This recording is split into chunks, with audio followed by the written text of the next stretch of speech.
langaði eiginlega að byrja bara á þegar við vorum að spjalla saman í síma í gær, þá talaður að þér finnst það eiginlega svona næstu því spennandi að láta aðra spyrja þig.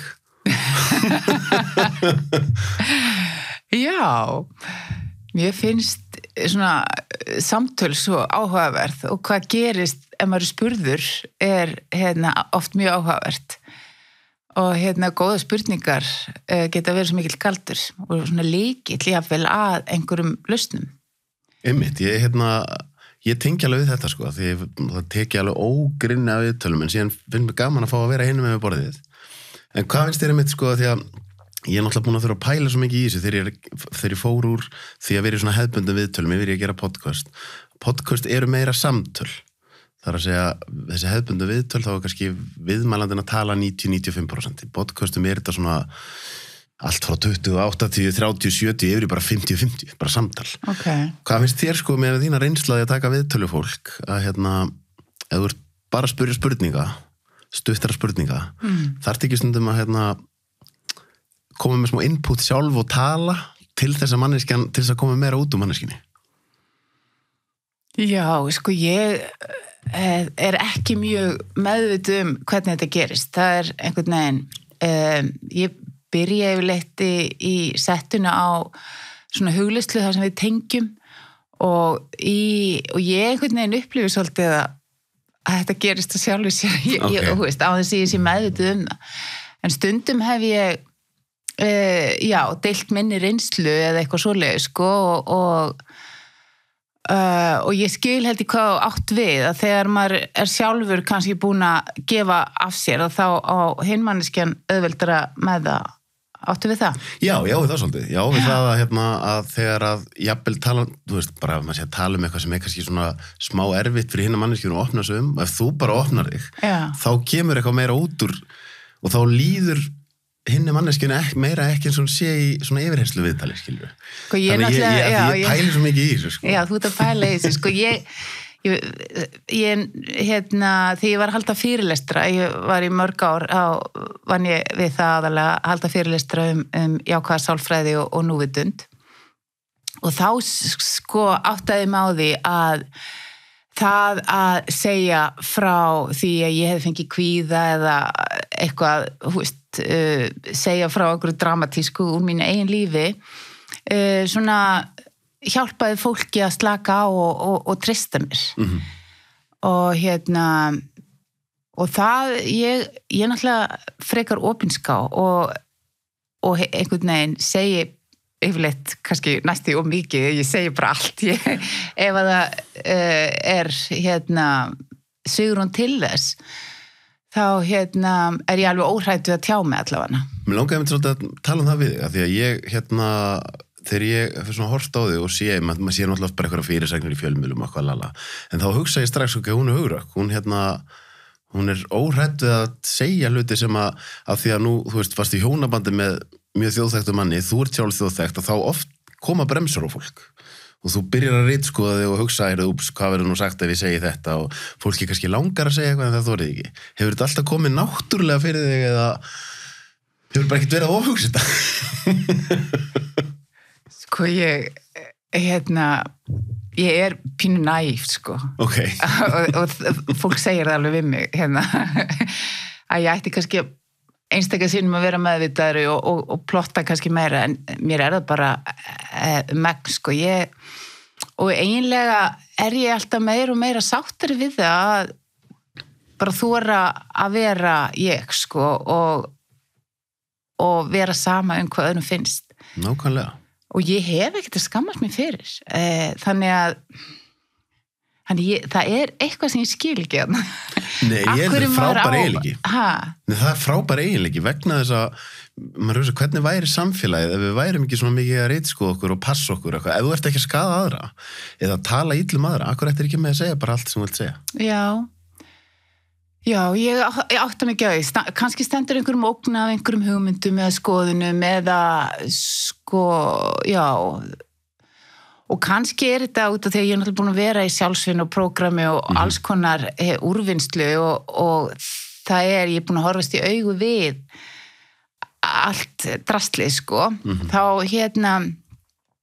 þá það ekkert lengur og já, til þess að skamma sér fyrir held ég. Ef maður búin að fyrirgefa sjálfum sér Nákvæmlega. Og öðrum þá þetta ekki svo hættulegt að vera maður sjálfur. Nákvæmlega, ég hörði að þú segist einhverjum kunnist af að ógna því.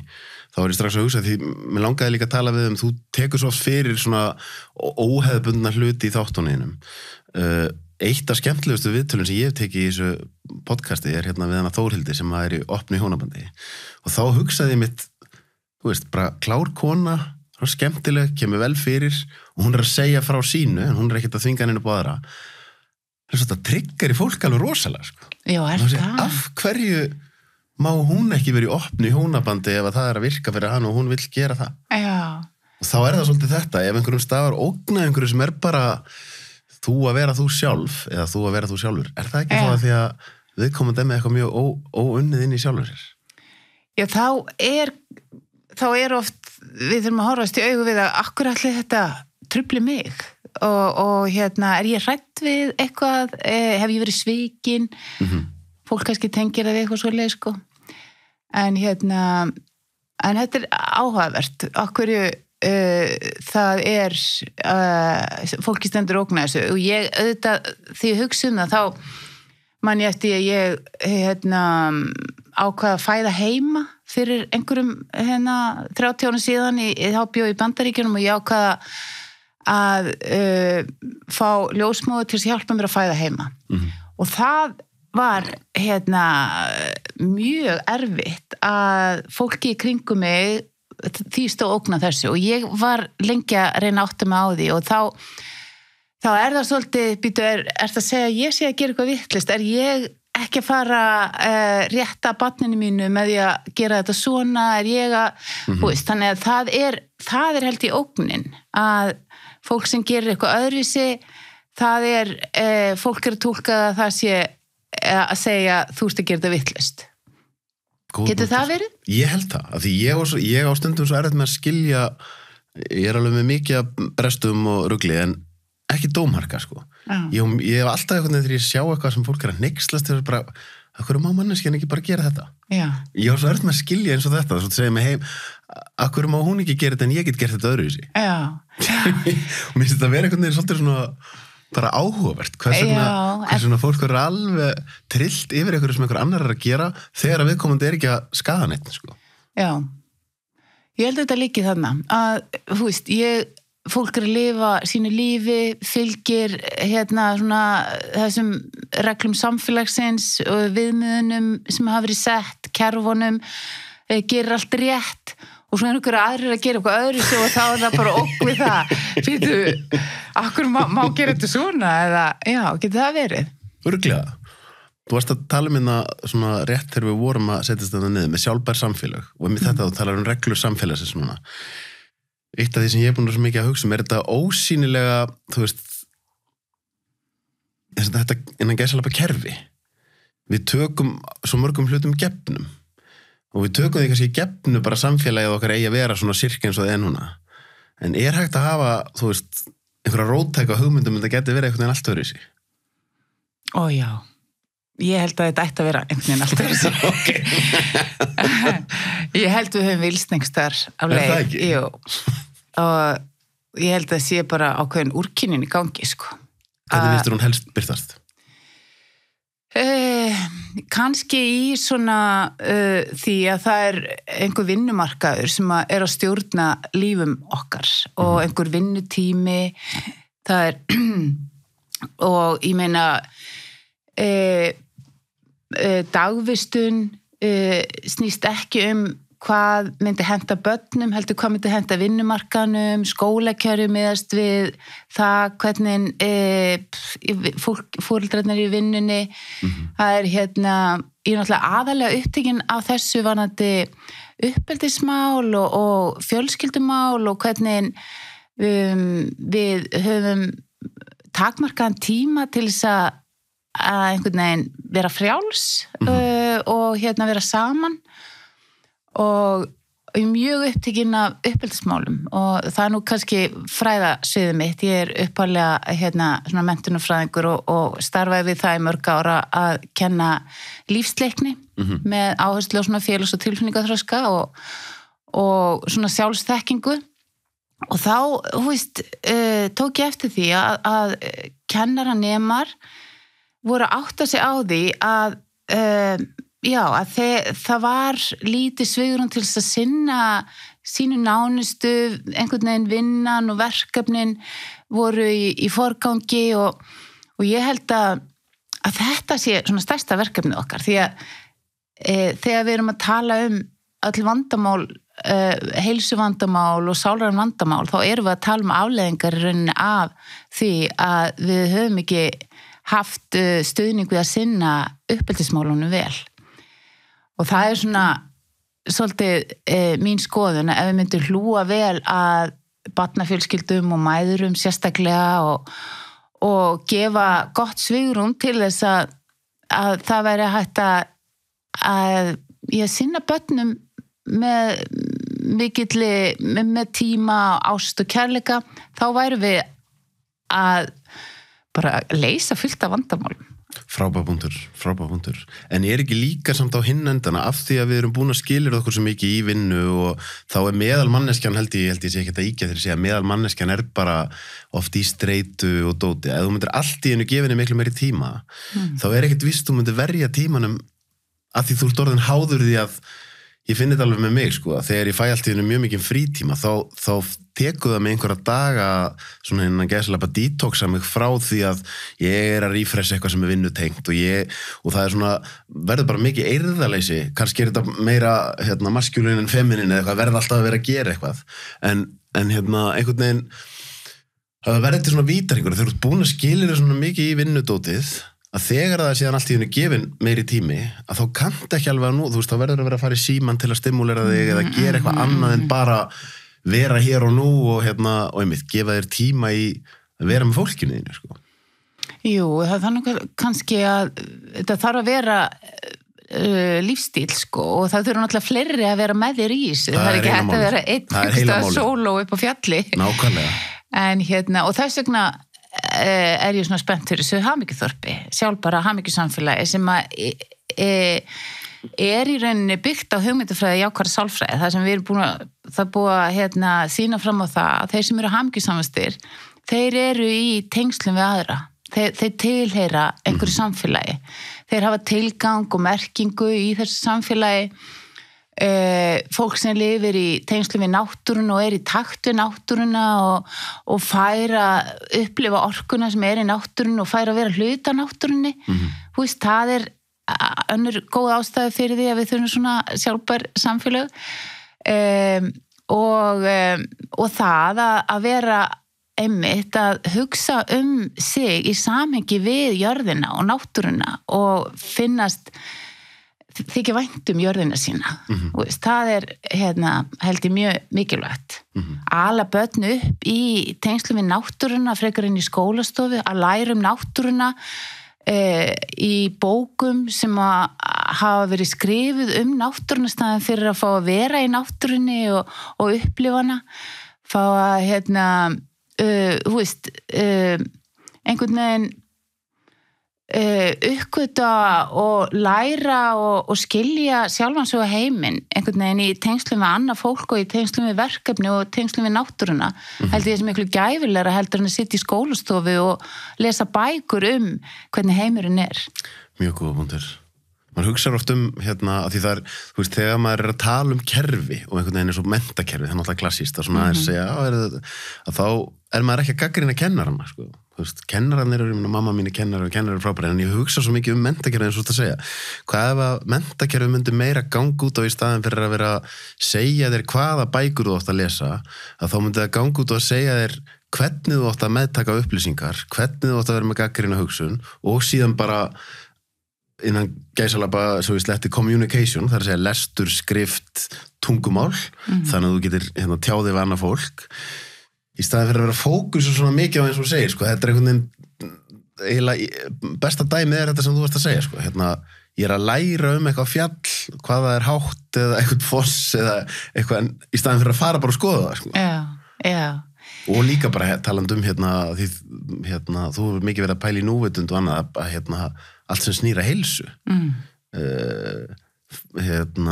Samskipti með náungan, tengslunum við sjálfa sig, gætu við ekki verið að keyra meira þetta inn í menntakerfið, sko? Ég held að börn hafi þetta allt. Þau hafa, þú veist, hugmyndirnar, sköpunugáfuna, núvitundina, hamingjuna, þau hafi þetta allt. Svo held ég að sé við sem komum með einhverjar uppeldis hugmyndir og einhver kerfi, þú veist, til þess að temja þau inn í það. Þar held ég að við séum klúðra. Ég held að við erum frekar að gefa þeim frelsi til þess að spyrja spurningarna og elta áhugan og hugmyndirnar. Og ég meina það búið að gera margar rannsóknir á því að börn sem áður en þau byrja í skóla eru miklu líklegri til þess að geta leyst alls konar þrautir áður en að þau fara að halda að lausnirnar séu í bókum eða hjá kennurum eða hjá þeim fullorðnum. Þannig að þá fara þau efast sig. Þannig að sko, mér finnst að það er mikið frekar að vera hlutverk þeirra fullorðnu kannski að hlusta á börnin og einhvern veginn þjóna þeirra pælingum og ég gefa þeim náttúrulega færi á að vera með okkur í alls konar verkefnum og vinnu en og þú veist, ég svo oft upplifa það og til dæmis út ég var nú háskólakennari í mörg ár upp á Menntavísindasviði Háskóla Íslands þar sem ég var að vinna með kennurum og kenna kennurum sem eru kannski 10, 15, 20 árum yngri en ég á ég að fara að nota aðferðir sem eru til dæmis að segja maður farin á bókasafn og kvóta í gamla bækur eða á ég að segja hvernig viljið þið vinna þetta verkefni hvernig vil ég leysa þessa þraut hvernig eigum við að gera þetta mér finnst einhvern veginn við gamla fólki eigum bara frekar að gefa svigrúm fyrir unga fólki og læra því heldur en að vera að tróða einhverjum gamlum hugmyndum því maður hugsa bara eins og núna þetta að vera í skóla áður en internetið var komið til dæmis þú veist að lesa einhverja bækur og eitthvað krakkar núna bara, þeir eru með aðgang að öllum heiminum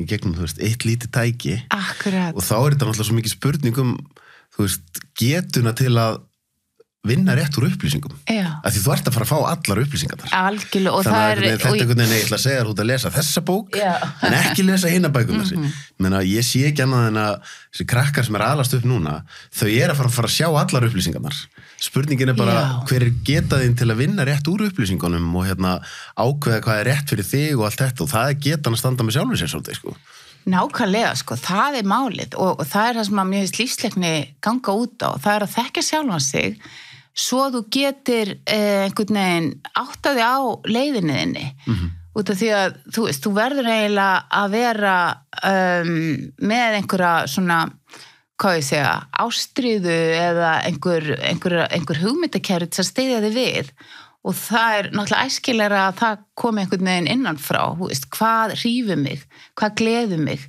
hvað vekur spenning og hrifningu og ástríðu hjá mér, að það sé í rauninni það sem hrífur okkur og hvetur okkur áfram.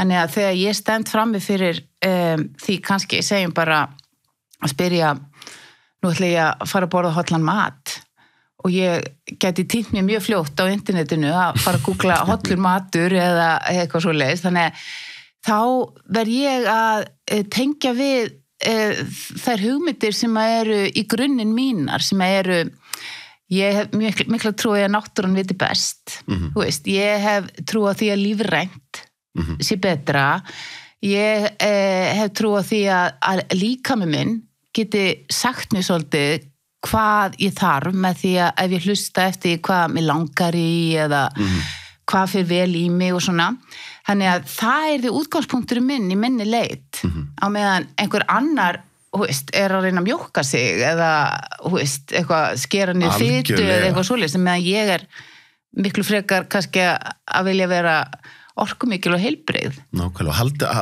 aldrei týna, ég fann þetta svo vel þegar ég var í fyrsta skipti einhvern veginn komin í þessu stöðu eftir ég gáð bókina mín að vera ráðuleggja fólki heilsu, svo verið að halda fyrirlestra og svo kemur fólk til mín, heyrðu, hvort á ég að vera 2 eða 3 mínútur í kaldabottinum, heyrðu, hvað ef ég fasta, sko, þú veist, ég var bara fast í 14 tíma, en verður þetta ekki að vera 16, og mér fannst alltaf svona einhvern veginn, þú veist, hlustað á þig, sko. Já. Þú veist, ég get sagt þér eitthvað sirka út frá einhverju rannsóknum, en fyrir ein manneskja fær kannski það samútur í það fast í 14 tíma eins og önnur fær út í það fast í 18 tíma. Þannig aftur, svolítið saman eins og með þetta sem við talum með að getuna til að vinna rétt úr upplýsingum, að það að alveg sama að frábært að finna fólk sem að leiðbeina þig veginn, einhverjir sem eru kannski svolítið sérfræðingar, en aldrei týna getunu til að hlusta á sjálfa sig líka, sko. Og sérstaklega með þegar kemur að heilsu, hvað líkaminn minn að segja mér?